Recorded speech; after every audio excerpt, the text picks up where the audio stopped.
Me alegro muchísimo que podamos seguir nuestra exposición de la palabra de Dios, en este caso del Evangelio de Juan.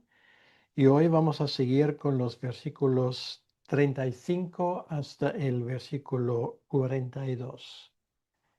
El título de este mensaje es Ven y ved, los primeros discípulos. Y vamos a ver cómo empezó ese primer contacto con dos de los discípulos de nuestro Señor Jesucristo, con su Mesías. Esto es particularmente interesante porque esto ocurre previamente a lo que nos cuentan los evangelios sinópticos. Pero vamos a ir paso a paso. Lo primero que vamos a hacer, vamos a escuchar el texto y vamos a pedirle al Señor que Él nos acompañe y nos ayude en este tiempo. Dice así la palabra de Dios. El siguiente día, otra vez estaba Juan y dos de sus discípulos. Y mirando a Jesús que andaba por allí, dijo, He aquí el Cordero de Dios. Lo oyeron hablar los dos discípulos y siguieron a Jesús. Y volviéndose Jesús y viendo que le seguían, les dijo, ¿qué buscáis? Ellos dijeron, Rabí, que traducido es Maestro, ¿dónde moras? Les dijo, venid y ved. Fueron y vieron dónde moraba, y se quedaron con él aquel día, porque era como la hora 10. Andrés, hermano de Simón Pedro, era uno de los dos que habían oído a Juan y habían seguido a Jesús. Este halló primero a su hermano Simón y le dijo, hemos hallado al Mesías, que traducido es el Cristo. Y le trajo a Jesús y mirándole Jesús dijo, tú eres Simón, hijo de Jonás. Tú serás llamado Cefas, que quiere decir Pedro. Hasta aquí la lectura de la palabra de Dios y vamos a pedirle al Señor que Él nos acompañe en este tiempo. Señor, gracias una vez más te damos por tu palabra, gracias por lo que nos estás diciendo en estos versículos y te pedimos, Señor, que tú nos ayudes a entender bien el significado de lo que nos quieres revelar aquí. Gracias por tu presencia entre nosotros y pedimos, Señor, que tú ayudes a cada uno de tener el entendimiento y lo que es mucho más importante, el conocimiento personal de su Señor y Salvador Jesucristo. Te lo pedimos, Señor, en tu nombre. Amén. Bien, entonces aún estamos en la primera parte del Evangelio de Juan. Y una de las cosas que nos hemos dado cuenta en que Juan divide estos primeros versículos de su evangelio en días. Resume, para decirlo así, lo más importante del día. Bueno, después del primer día donde él nos habla, nos revela verdades teológicas muy importantes sobre el Señor Jesucristo, tenemos a partir del versículo 26 la expresión el siguiente día. Y esto es el pasaje que consideramos y estudiamos la última vez, los versículos 29 al 34. Y ahora de nuevo nos damos cuenta que este pasaje empieza en el versículo 35 con esa expresión el siguiente día.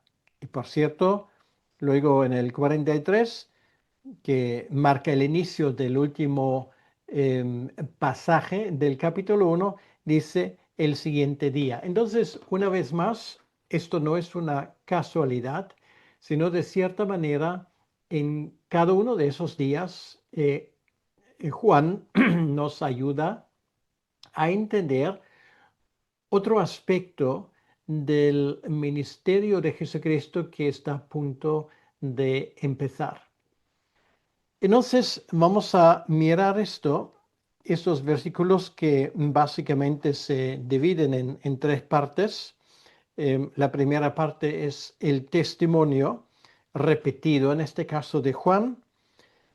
Luego el siguiente es la respuesta de los dos discípulos en este caso. Y el tercer aspecto empieza a partir del versículo 40, donde tenemos el testimonio de Andrés hacia su hermano Simón. Empezamos con el primer pasaje, donde se nos dice que en ese siguiente día, otra vez estaba Juan y dos de sus discípulos.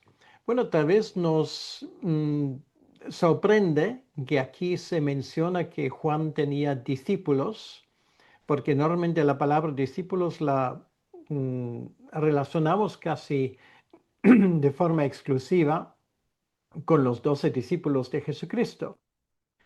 Pero, sin embargo, esto era una costumbre muy frecuente y normal en el judaísmo de aquellos días.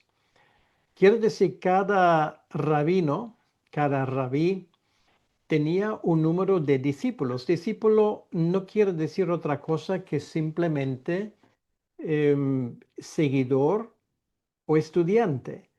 Lo que pasa es que hay una diferencia con nosotros hoy en día. Cuando nosotros escuchamos la palabra estudiante, nosotros pensamos en un tipo de aprendizaje muy intelectual. O sea, tú vas escuchando, luego sacas tus conclusiones, aprendes cosas de memoria y así aumentas tu conocimiento. Sin embargo, en el caso de los judíos la cosa era distinta. Su idea de discípulo era una persona que compartía prácticamente la vida con su maestro. Y esto es particularmente interesante porque uno de los problemas que tenemos hoy con nuestra forma de enseñanza es que el profesor viene, da su clase y luego se retira, o como se ha puesto muy de práctica ahora en la era informática, se escucha un vídeo como este, por ejemplo, se escucha 40-45 minutos, luego se apaga y uno ha aprendido cosas, espero por lo menos. Ahora, en aquel entonces, allí la enseñanza no terminó, porque los discípulos no aprendieron menos del día a día de su maestro, la forma como se comportaba, por ejemplo, en las comidas, la forma como él se enfrentaba a los desafíos del día a día, su vida familiar, porque no hay que olvidar que los rabinos en aquel entonces estaban casados. Bueno, obviamente no en el caso de Juan ni tampoco obviamente en el caso de Jesucristo. Quiere decir, estamos hablando de casi de una convivencia. Entonces, esto era la forma como se solía enseñar, no solamente con la palabra, sino también con la vida.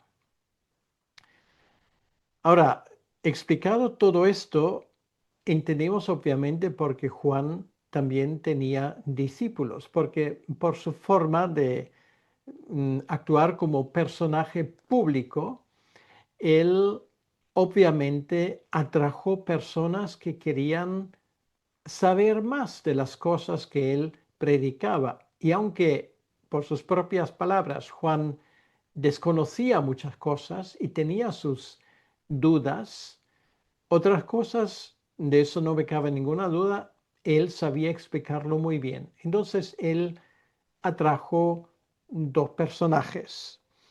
En este caso nos damos cuenta, y voy a anticiparlo, uno de ellos es Andrés, el hermano de Jesucristo, y el segundo de estos discípulos queda en el anonimato, pero todo indica, por ciertos detalles en el texto, que esto es Juan, efectivamente.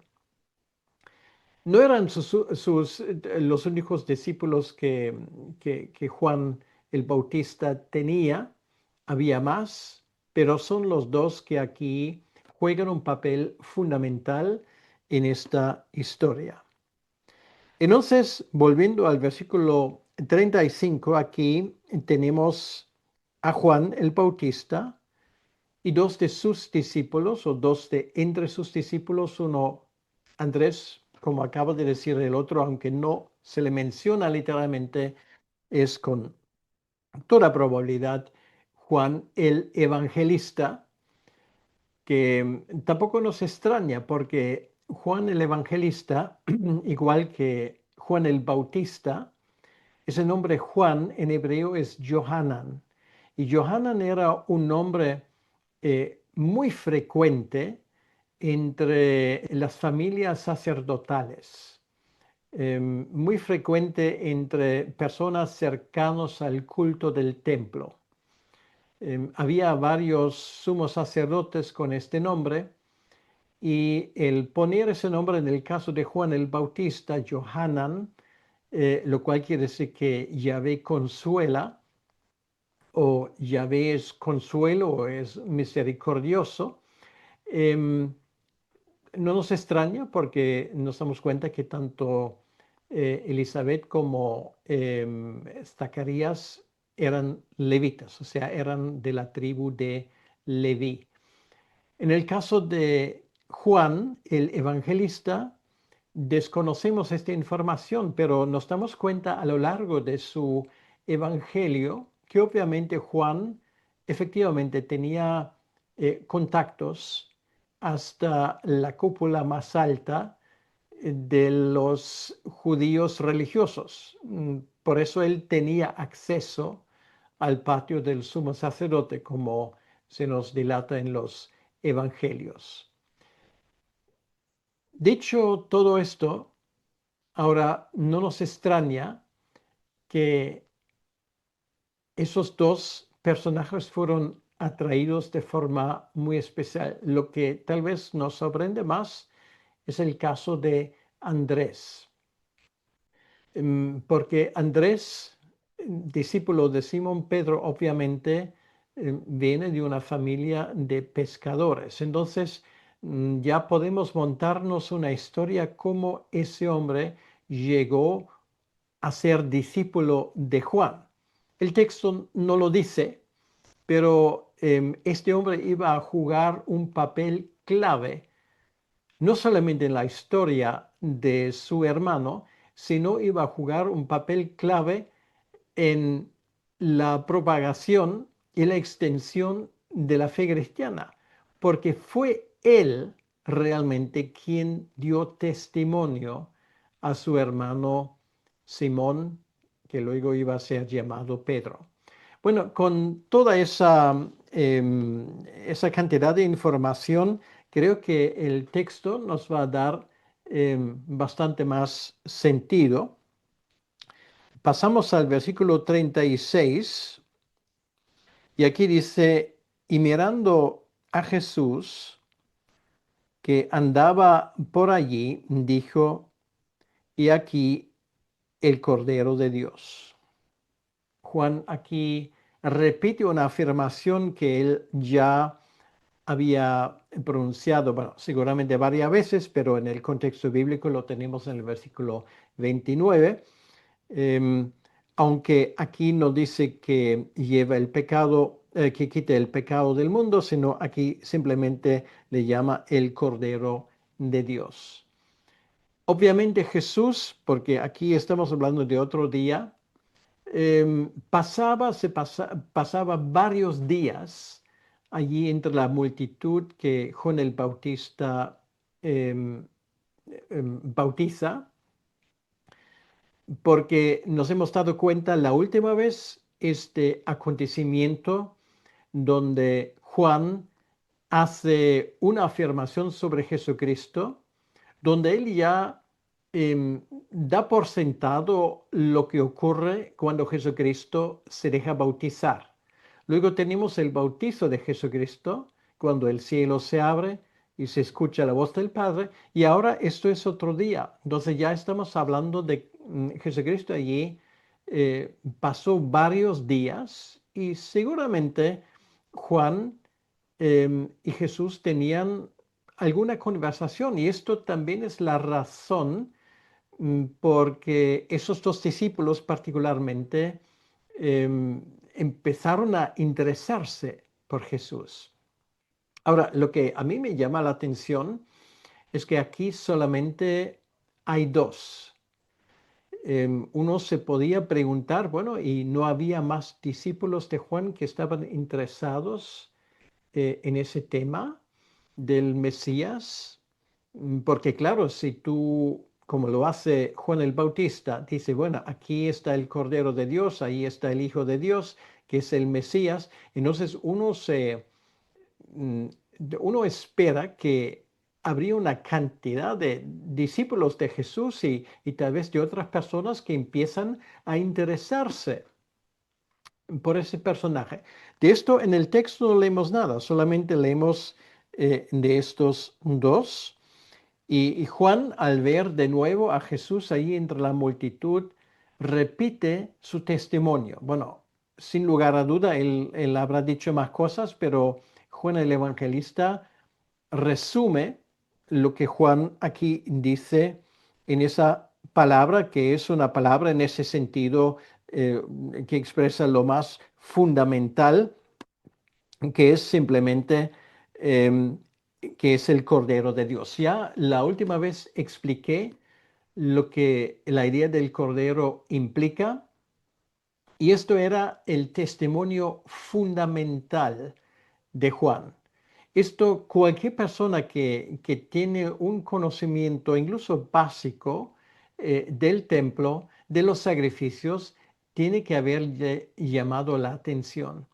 Y allí nos damos cuenta de una cosa, que Andrés, aparte de ser pescador, indudablemente, es una persona con una perspicacia teológica y espiritual que nos llama la atención. Vamos a ver cómo esto se sigue desarrollando.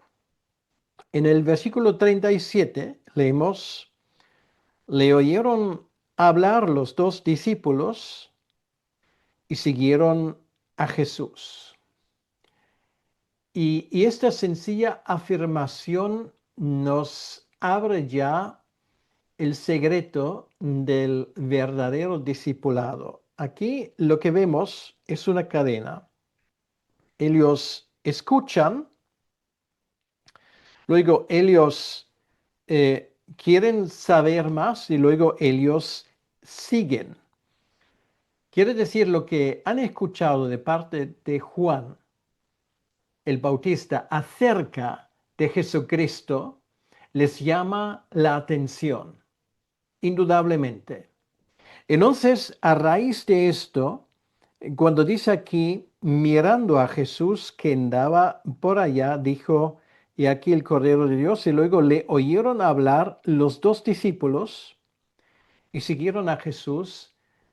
Esto obviamente nos delata que ellos habían tomado una decisión, y esa decisión es, muy bien, hemos escuchado el testimonio de Juan el Bautista, pero queremos investigar por nuestra propia cuenta. Queremos saber quién es.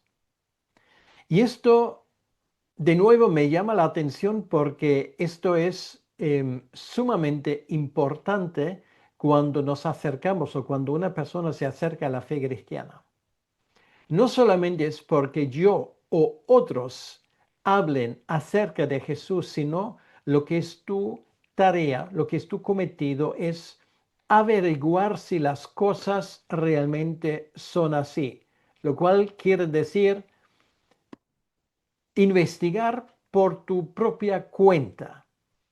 Y esto es algo que distingue la fe cristiana de otras corrientes filosóficas o religiones, porque la fe cristiana es una fe que requiere interacción. Quiere decir que requiere un pensamiento, y ahora viene una palabra decisiva, crítico. Y crítico quiere decir que sabe hacer una distinción. Crítico viene de crisis, y esto en el original griego quiere decir que tenemos que tener un criterio. Y esto requiere información, no es solamente lo que otros nos dicen de Jesús, sino ahora tu responsabilidad es averiguar si lo que otros dicen de Jesús realmente es así. Y esos dos habían tomado esa decisión. Queremos saber más. Es esa curiosidad de que quieren saber si efectivamente esto se había cumplido. Y para poder tomar esa decisión de una forma inteligente necesitan conocerle mejor. Y así desarrolla esa historia. De momento ellos empiezan a seguirle. A seguirle quiere decir, bueno, eso todavía no seguirle en el sentido de ser sus discípulos, sino le siguen literalmente de lejos porque le observan, le siguen sus pasos. Esto es la idea. Bueno, primero de lejos, luego de más cerca y luego, como veremos, incluso llegan a entablar una conversación. Y esto ocurre en el versículo 38, cuando dice, volviéndose Jesús y viendo que le seguían, les dijo, y esto es la primera frase que Jesús dice oficialmente en el Evangelio de Juan, que es una pregunta, ¿qué buscáis? Muy interesante esa pregunta. ¿Qué buscáis? Porque realmente detrás de esa pregunta se esconde lo más importante, la búsqueda de la verdad. Queremos saber. ¿Y qué es lo que queremos saber? Queremos saber la verdad. Queremos llegar al fondo de la cuestión. Entonces, cuando ellos le dicen rabí, o sea, se dirigen a él con el debido respeto, em, y Juan, escribiendo en griego, obviamente para audiencia que mayoritariamente hablaba griego, les explica el término, y esto significa maestro, como todos sabemos, ¿dónde moras? Ahora nos puede parecer esto como ciudadanos del siglo XXI una pregunta bastante impertinente. Em, y a ellos que les importa donde él vive, donde tiene su residencia, donde tiene su casa. Em, y cualquiera hubiese podido responder hoy en día, bueno, usted y yo no nos conocemos, entonces así de fácil no, tampoco voy a dar mi, mi ubicación donde vivo.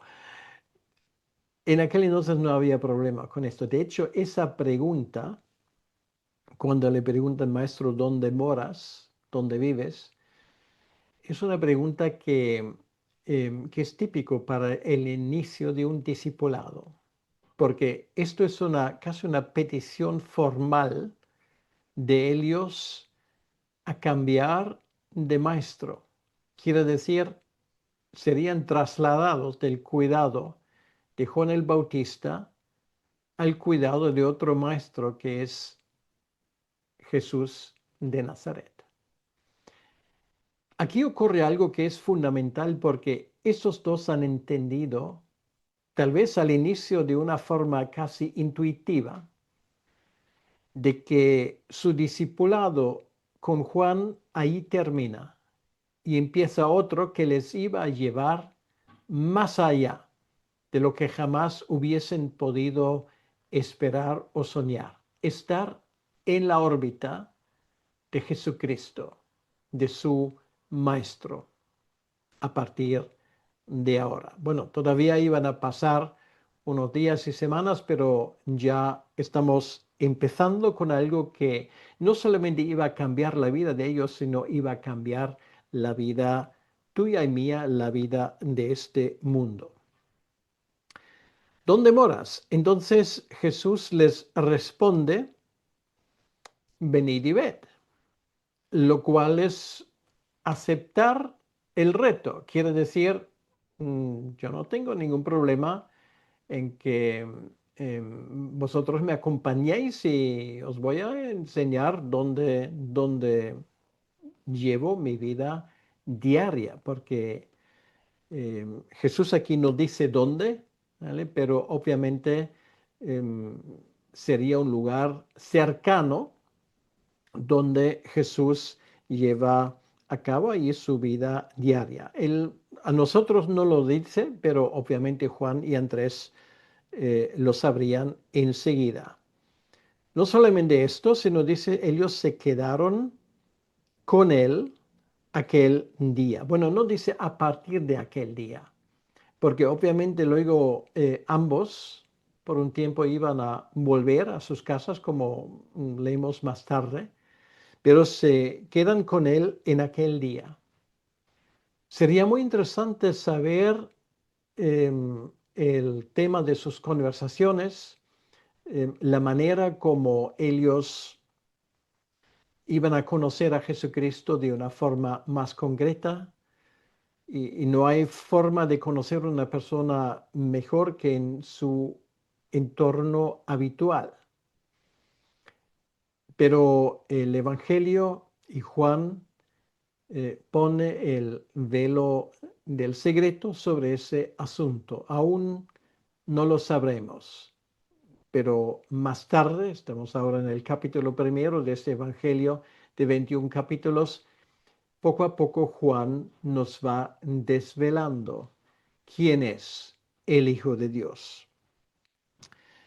Esto se había grabado tanto en la mente de Juan que él, incluso décadas más tarde, cuando él pone a escribir el Evangelio, que sería más de 30 años más tarde, él recuerda la hora exacta. Juan aquí lo dice según el cálculo romano, em, la la hora décima, que sería esa hora por la mañana. Y esto es algo que se había quedado grabado en la mente. Hasta sabe la hora exacta de su encuentro con Jesucristo.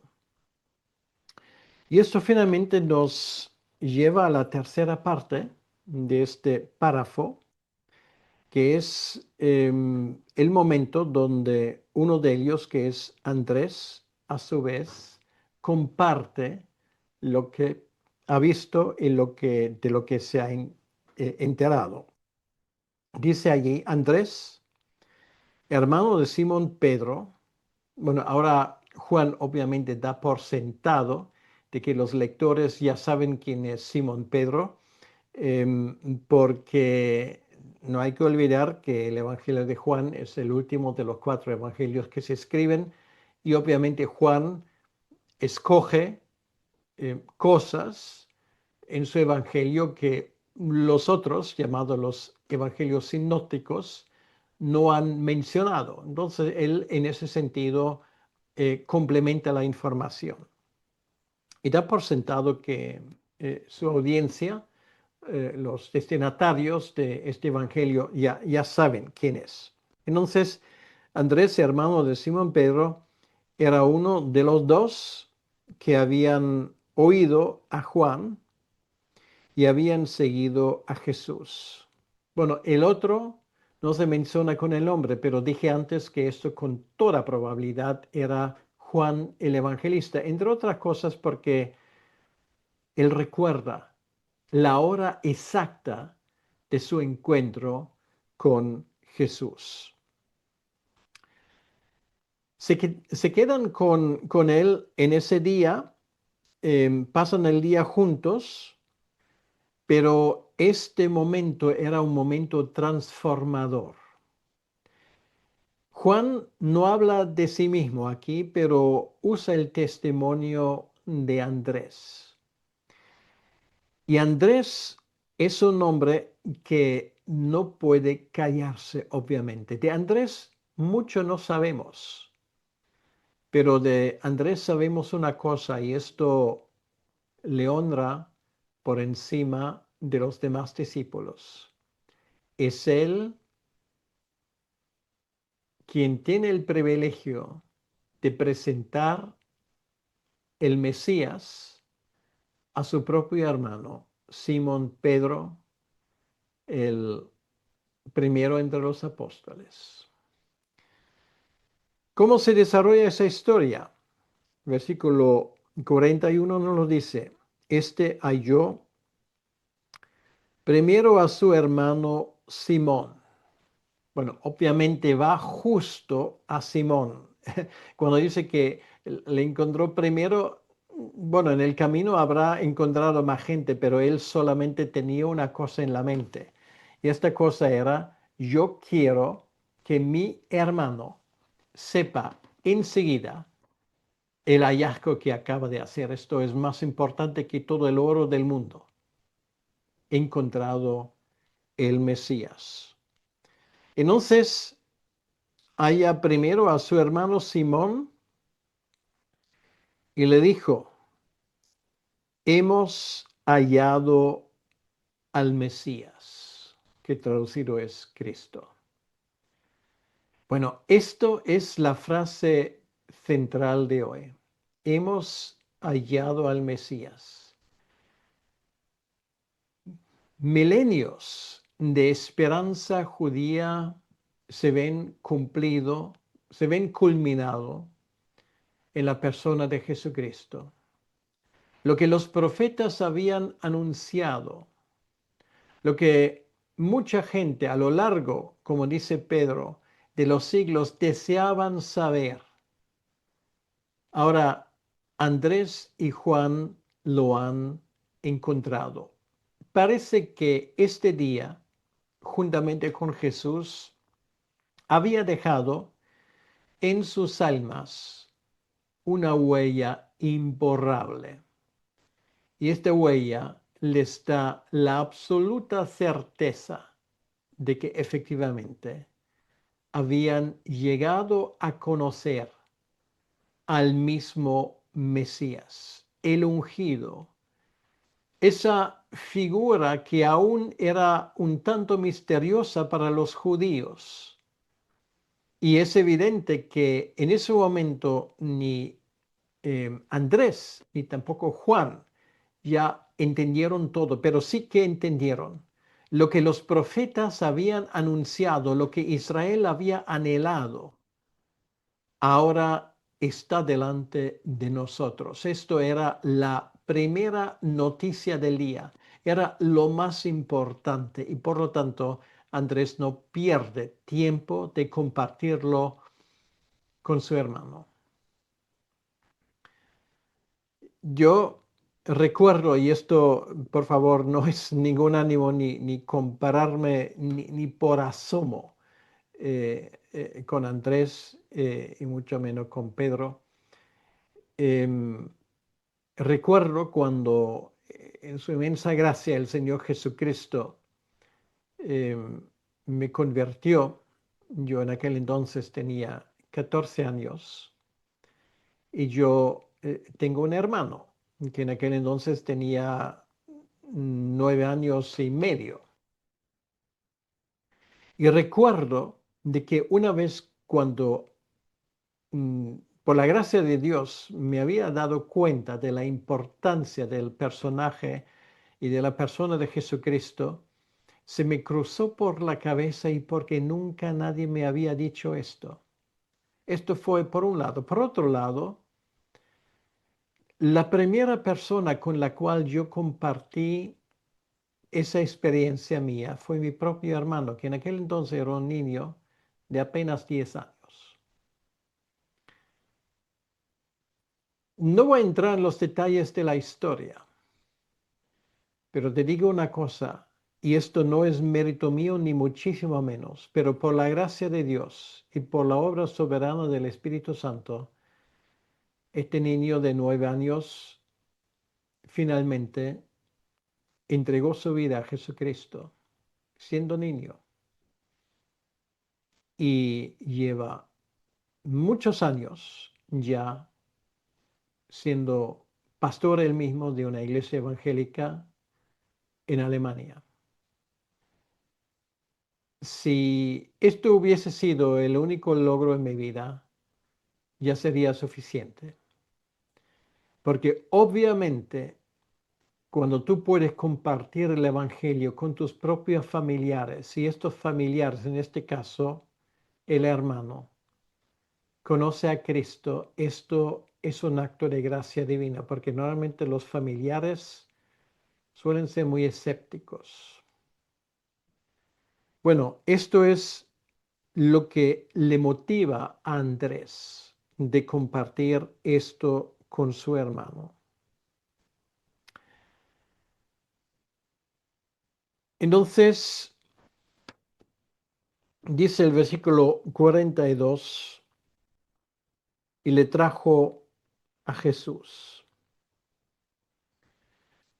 No sabemos la reacción de Pedro. Allí, bueno, cada uno está con su imaginación. Pedro, un hombre obviamente metido en sus asuntos, él era pescador y claro, un pescador normalmente tiene el día lleno. Trabaja de noche para captar los peces y durante el día tiene que remendar las redes. Bueno, busca encontrar un par de horas para dormir cuando pueda encontrarlos. Pero no es una vida como muchas veces nos parece muy romántica. Es una vida dura.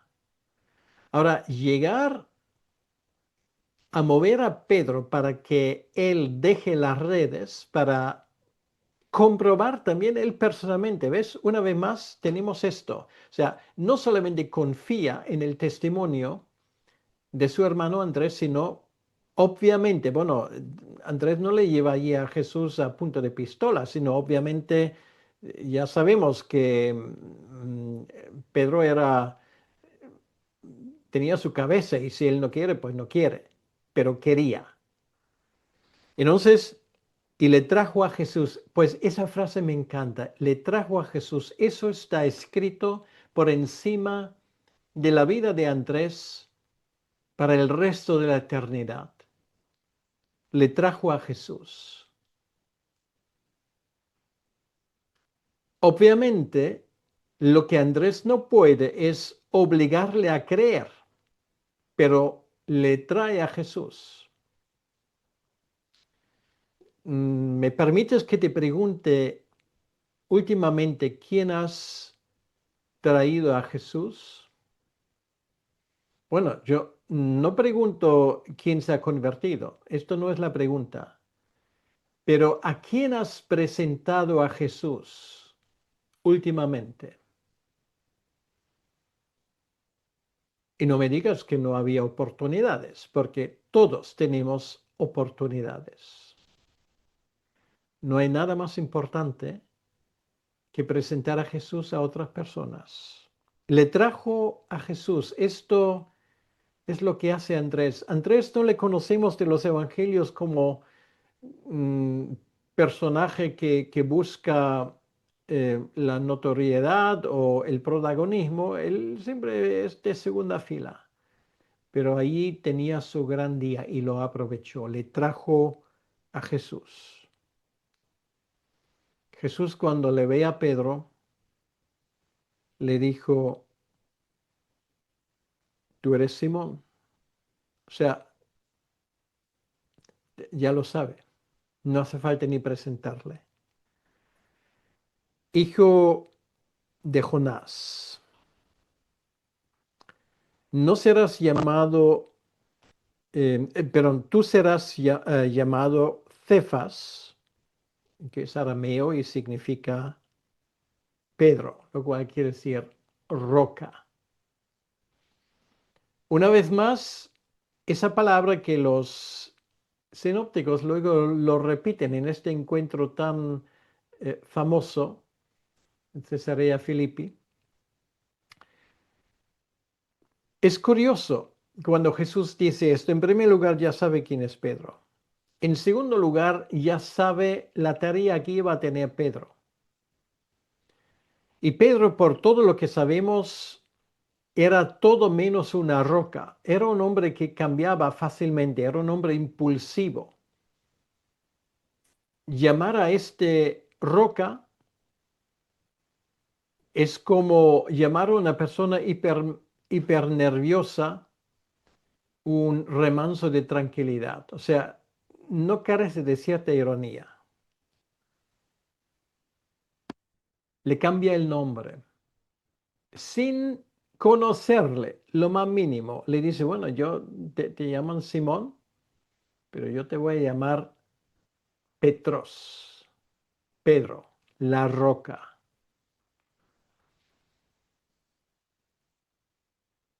Es curioso esto, porque esto ya define el curso de la vida de Pedro. Pedro después de esto vuelve a su trabajo, pero le queda eso, ese nombre, Pedro. El Mesías le ha cambiado el nombre. De la misma manera como Dios cambió el nombre a Abraham, se llama Abraham. De la misma manera como Él cambió el nombre de Sarai en Sarah. De la misma manera como cambió el nombre de Jacob en Israel. Es Él que cambia nombres porque cambia personas. Y esto será el cometido ahora del ser una roca en el mar de las luchas, en el mar tempestuoso de la historia, y el evangelio eterno que Él iba a compartir es el evangelio que ha llegado a ti y a mí a través de la historia. Pues más cosas aprenderemos en este capítulo que aún no ha terminado.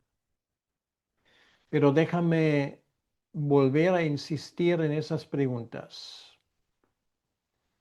¿A quién has presentado a Jesucristo últimamente? Y si tu respuesta es que no te acuerdas o que hace mucho tiempo, ¿no crees que sería buena idea pedirle al Señor que Él te dé oportunidad a compartir con otros lo que Él te ha dado a ti? Pues vamos a pedirle al Señor que Él nos bendiga y si quieres puedes orar conmigo ahora. Señor, gracias una vez más por esa historia, por tu palabra, y pedimos, Señor, que esa palabra sea una constante en nuestra vida. Si aquí hemos tenido ese desafío de presentar a otros a Jesús. Señor, ayúdanos, danos oportunidades. Algunos somos más lanzados que otros, pero también para aquellos que tal vez les cuesta, te pido, Señor, que tú les des una oportunidad de dar testimonio, de presentar a otros, poder decirle, mira, tú por ti mismo, fórmate tu propia opinión, pero yo te presento a Jesús. Pues eso, Señor, te lo pedimos en tu nombre, para tu honra y para tu gloria. Amén. Que el Señor te bendiga.